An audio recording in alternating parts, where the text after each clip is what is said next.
ডিম নিক্ষেপ করা হয়েছে সাবেক সমাজ কল্যাণ মন্ত্রী নুরুজ্জামান আহমদের ওপর। স্বাস্থ্য পরীক্ষা শেষে রংপুর মেডিকেল কলেজ হাসপাতাল থেকে এরকম ভাবে যে পুলিশের গুলি করে আমার সহ্য হয় না, এই জন্য আমার বন্ধুদের সাথে গাছ লাগাছে। জামাতের যত নেতা আছে, বিএনপির যত নেতা আছে, যাদেরকে ক্রস ফায়ার দেখানো হয়েছে, এদেরকে মারার সিস্টেম কি ছিল? আগে আইনা রাখতো, এরপরে অস্ত্র উদ্ধার করবে বললে লোকটারে নিয়ে দেয়া, চোখ বেঁধে পিছনে হ্যান্ডকাপ লাগায়া, তারপর মনে করেন কয় দৌড় দে।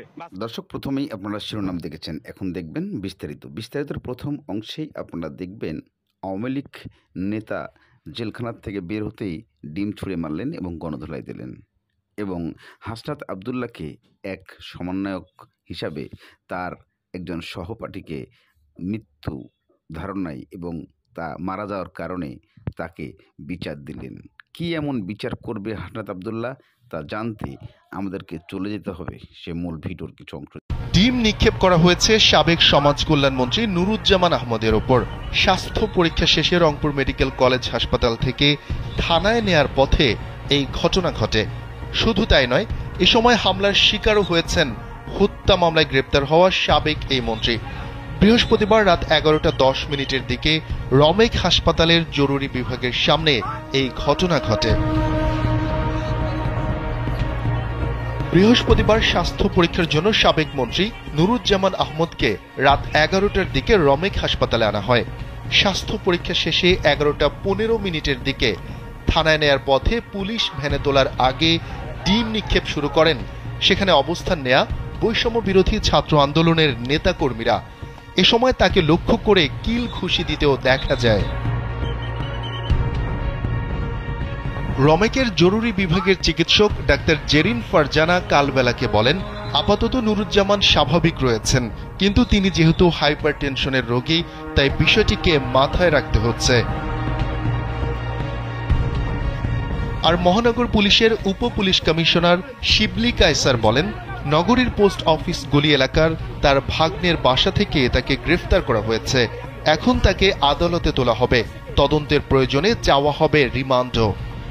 ওনার বিরুদ্ধে আমাদের রংপুর মেট্রোপলিটন এর যে কোতোয়ালি থানা, সেখানে একটি হত্যা মামলা আছে।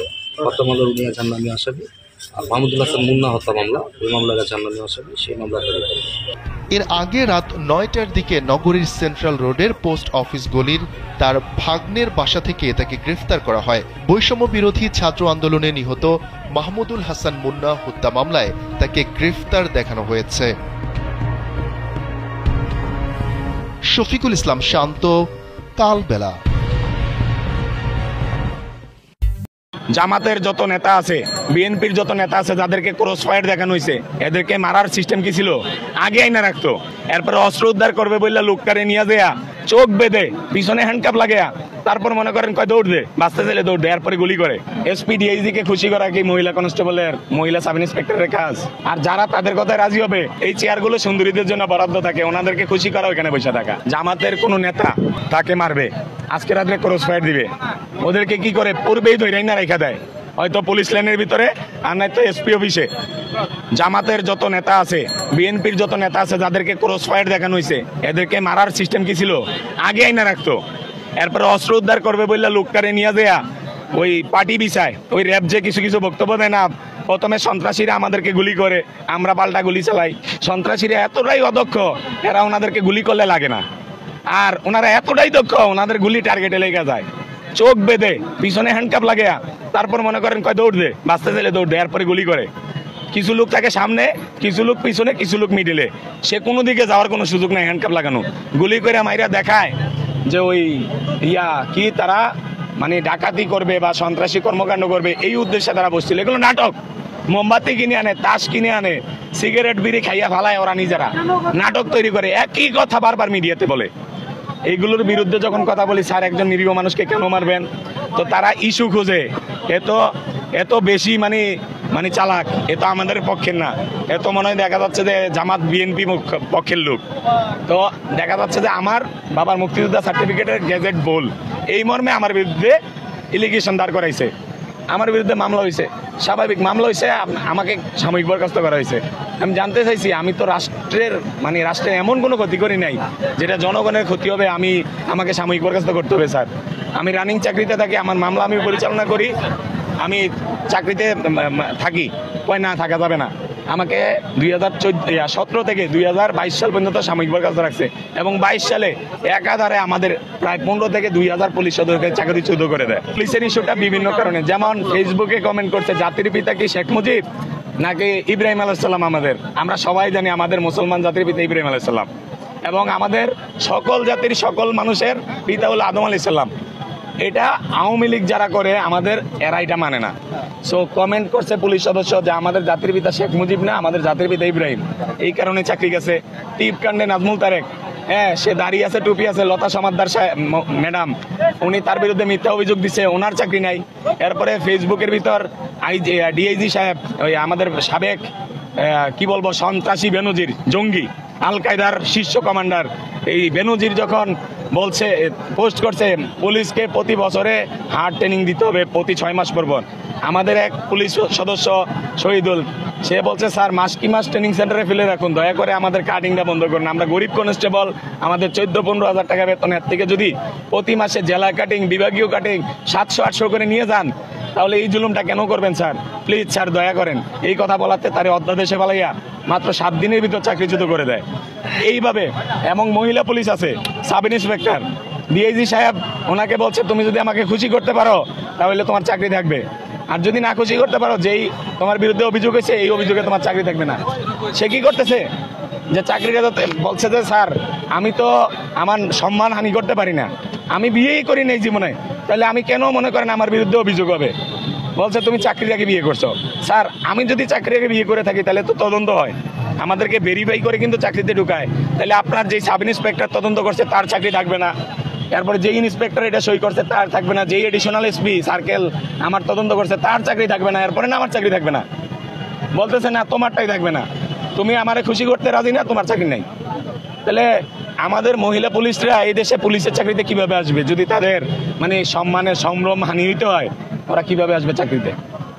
এসপি ডিআইজিকে খুশি করা কি মহিলা কনস্টেবলের, মহিলা সাব ইন্সপেক্টরের কাজ? আর যারা তাদের কথায় রাজি হবে দেখবেন ভালো ভালো জায়গাতে দেখবেন সুন্দরী বসে আছে, বুঝতে পারছেন? এই চেয়ারগুলো সুন্দরীদের জন্য বরাদ্দ থাকে, ওনাদেরকে খুশি করা ওইখানে বসে থাকা। আমরা দেশপ্রেমিক পুলিশ সদস্য, আমরা সুশৃঙ্খল, আমরা সংবিধানকে মান্যত, এই দেশের যারা দেশ পরিচালনা করে তাদের সবাইকে আমরা অনার করি। আমরা সাধারণ জনগণের মতো বিশৃঙ্খলা করতে চাই না। আমাদেরকে চাকরিতে পুনর্বহাল করা হোক। যেই সকল পুলিশ সদস্যদের ফৌজদারি মামলা চলমান আছে, দেখা যাচ্ছে আমি এখন বাড়িতে যাব, আমার নামে কিন্তু কোনো মামলা নাই, এই যে আমি বক্তব্য দিচ্ছি এটার কারণে আমার বিরুদ্ধে পুলিশ সিস্টেমেটিকভাবে মামলা দিবে, এটা প্রমাণ রেখে গেলাম। মহামান্য হাইকোর্ট ওনারা জানেন যে আমি যদি আমার বিভাগীয় মামলা, ওনাদের যে ফর্মালিটি আইন সেটা মেনটেন করতে যাই 15 বছর সময় লাগবে মামলা শেষ করতে। এখন আমার বয়স চলে মনে করেন 30, 15 বছর পরে 45 হবে, আমার জীবনে কি বাকি থাকে? আর আমাদেরকে ওনারা বলতেছে, আশ্বস্ত করতেছে যে তোমরা বুঝছেন। আমার নাম মোহাম্মদ সোহেল রানা। এদিকে এক রিকশাওয়ালা ক্ষোভ ঝাড়লেন, তবে কার ওপর এই ক্ষোভ ঝাড়ছেন যা আপনারা হয়তোবা ইতিমধ্যে অনেকেই বুঝতে পারছেন না। এই ক্ষোভ ঝাড়ার মূল উদ্দেশ্য হচ্ছে আওয়ামী লীগ এমপি মন্ত্রীদের বিরুদ্ধে যে জামাত এবং বিএনপির নেতাকর্মীদের নিয়ে কিভাবে ক্রস ফায়ার করা মারা হতো, এমন মন্তব্য পেশ করেছেন উনি। এদিকে পিনাকি ভট্টাচার্য বলেছেন, দেশে সমন্বয়কদের বিপদ, কঠিন বড় বিপদ চলে আসছে সামনে, যা বোঝার উপায় নেই, তবে সমন্বয়করা ইতিমধ্যে পড়ে যাবেন বিপদে, এমন মন্তব্য তুলে ধরেছেন বর্তমান পিনাকি ভট্টাচার্য। তবে এই নিয়ম কতটুকু তা দেখতে যেতে হবে। অন্তর্বর্তীকালীন সরকার আপনার রক্তের উপর আজকে আমরা আপনাদেরকে বসিয়েছি, কোনোভাবে বিনাশ করার জন্য আমরা আপনাদেরকে বসাইনি। আজকে 6 মাস হওয়ার পরেও কেন এই গণহত্যার বিচার হচ্ছে না?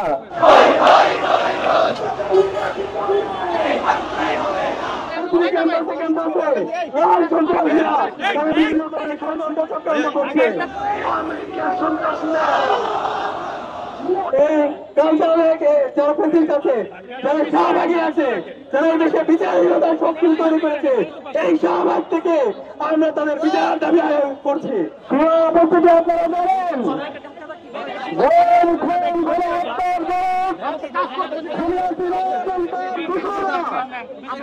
গত 16 বছরে দেশের মৃত্যুর জন্য গণহত্যা শুধুমাত্র চালিয়েছিল। 24শে ছাত্র জনতার অভ্যুত্থান পরবর্তী আমাদের প্রথম দাবি ছিল যে এই গণহত্যা এবং শিশুহত্যা সংঘটিত হয়েছে তার বিচার সংঘটিত হওয়া। কিন্তু খুবই দুর্ভাগ্যের বিষয়, আজকে 16 মাস অতিক্রান্ত হওয়ার পরেও গণহত্যা, শিশুহত্যা সহ গত 16 বছরে যে মানবাধিকার লঙ্ঘন হয়েছে, কেন্দ্র থেকে নিষিদ্ধ ঘোষিত ছাত্রলীগ, যুবলীগের যে সন্ত্রাসী গণহত্যা হয়েছে তার কোন বিচার এখন পর্যন্ত হয়নি। উপস্থিতি আমরা হুঁশিয়ার করতে চাই, অন্তর্বর্তীকালীন সরকার আপনার রক্তের উপর আজকে আমরা আপনাদেরকে বসিয়েছি। কোনোভাবে বিনাশ করার জন্য আমরা আপনাদেরকে বসাইনি। আজকে 6 মাস হওয়ার পরেও কেন এই গণহত্যা, শিশুহত্যার বিচার হচ্ছে না? আমরা অনুরোধ করবো দ্রুত সময়ের মধ্যে এই গণহত্যা এবং শিশুহত্যার বিচারের রূপে আপনারা ঘোষণা করবেন।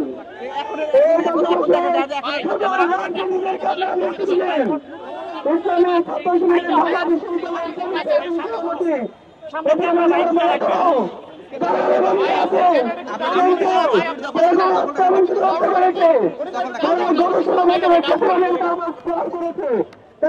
বিভিন্ন ধরনের সুবিধা হিসেবে তারা বিভিন্ন ধরনের সুবিধা ভোগ করছে। এটা কোনো জাতির জন্য না, এটা কোনো জাতির জন্য আমাদের ছাত্র জনতার সাথে, আমাদের শহীদদের সাথে একটা বিক্রয়ণ। আমরা অনুরোধ করবো সরকারকে দ্রুত সময়ের মধ্যে আপনারা আমাদের এটিএম বাজার বাইশ রামবন্ধুদেরকে মুক্তি দিবেন। আমরা এখন দেখতে পাচ্ছি বিভিন্ন ধরনের ষড়যন্ত্র চক্রান্ত করছে। আমার আছে টর্নেডো, আপনার আছে তো?